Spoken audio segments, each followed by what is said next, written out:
Hi, this is Lucia with The Art of Love. I'm a dating and relationship expert specializing in helping you get your ex back or to get over your ex.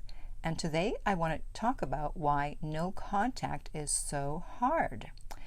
No contact, as you may or may not know, is the key to getting your ex back. Any client of mine who has ever gotten their ex back, they did no contact, many months of no contact. So if you don't understand what's happening in your body and in your mind, then you will be at the mercy of your body and or your mind, and you will end up doing the wrong thing and lowering your chances of getting your ex back. But before I start, I want to welcome back the No Contact Army. Have you been a good little soldier? Well, if you haven't, and even if you have, be sure to download my app Silencio to help you stay in no contact. The link is below every single video.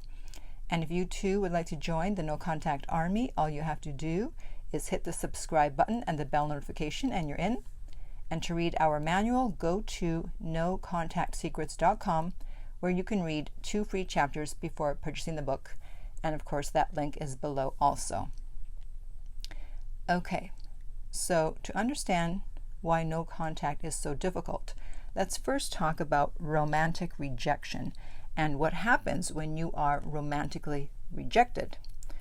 So first of all, you feel as if your survival is at stake, especially if you're a woman, because back in the day, when women relied on men for their survival, if they were rejected, especially if they were rejected by the tribe, their survival was at stake because there was a good chance that they wouldn't survive.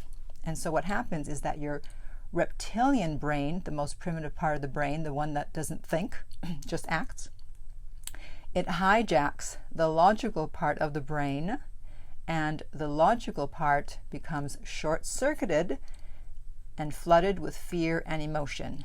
You can't think straight, and you don't think actually before you act. And also, what happens is that you get triggered, and that any childhood rejection or abandonment that you had, the emotional experience is similar to that. So now you're no longer an adult having this, going through this breakup. Now you're 5 or 9 or 12, whatever age you were when you were rejected in childhood or when you were abandoned. So you remember that feeling of being rejected and abandoned, but you also have to keep in mind that, the brain wasn't fully developed at that time, so you weren't able to deal with it correctly. But now your brain is fully developed if you're over the age of 25, so you do have some control over how you react to a breakup. And speaking of childhood, we're also going to talk about falling in love. Because falling in love and childhood are actually very closely connected. When you think about it, it's like, why do we call people that we're romantically involved with baby or babe? And what about the expression, who's your daddy? Where did that come from, right?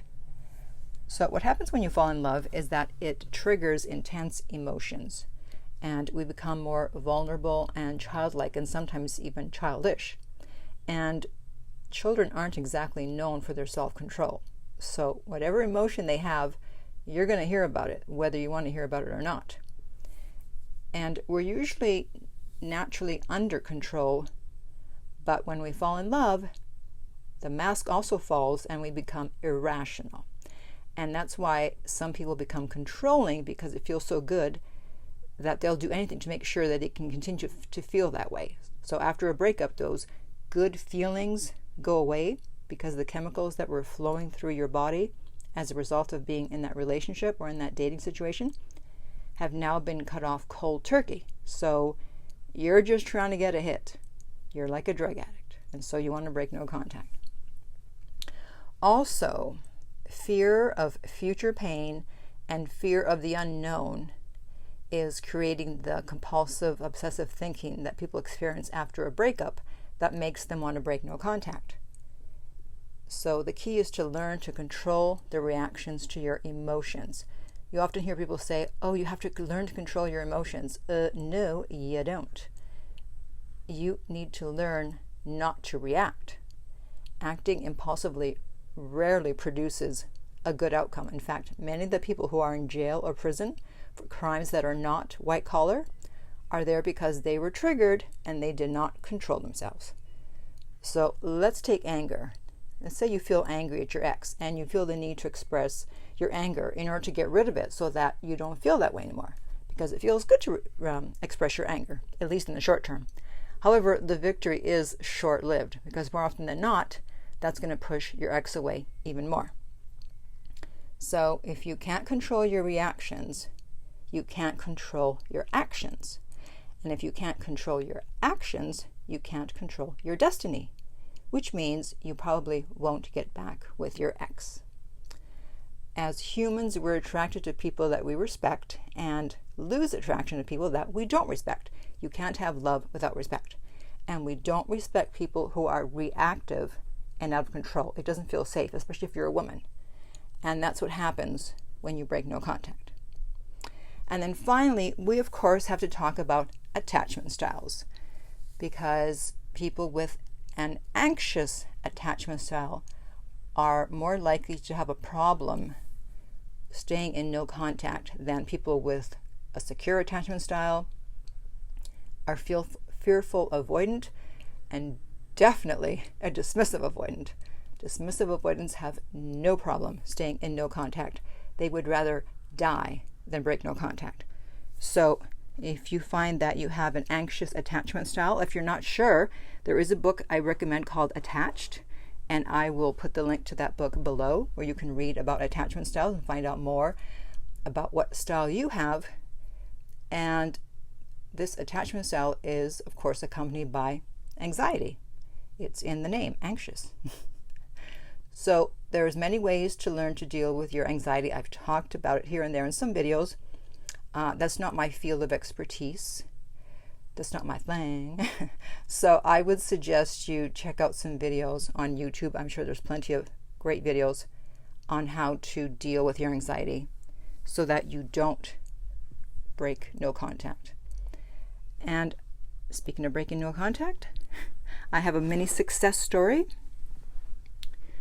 because I know some of you expressed that you still want to hear the success stories. So this woman was breaking no contact, and then finally she smartened up, and guess what? She got her ex back. Okay, so she says, after 2 months of begging, being friends, ups and downs, I finally had no energy left and decided to actually do no contact for the sake of my peace. Well, if she had not done that for 2 months, she would have had her energy. But okay, some people want to learn the hard way. Okay, I did it for 2 weeks, and I started finding inner peace. And yep, he texted me in the 3rd week and expressed how angry he is with me, and I calmly apologized. I'm not sure what she apologized for, but okay. We are now back together and are happier than ever. So hang in there, everyone. No contact is always the way. Yes, it usually is. Okay, so now I want to hear from you. Do you have a problem staying in no contact? Why is that? Are you triggered? What triggers you, and do you know what your attachment style is? Lots of questions for you to consider. Okay, and in the meantime, if you would like my help to get your ex back, contact me at theartoflove.net and we'll send you the rates. The direct link is below every single video. If you found this video helpful, please like, subscribe, and share. If you're listening to this as a podcast, please rate and review. And finally, remember that love inspires, empowers, uplifts, and enlightens.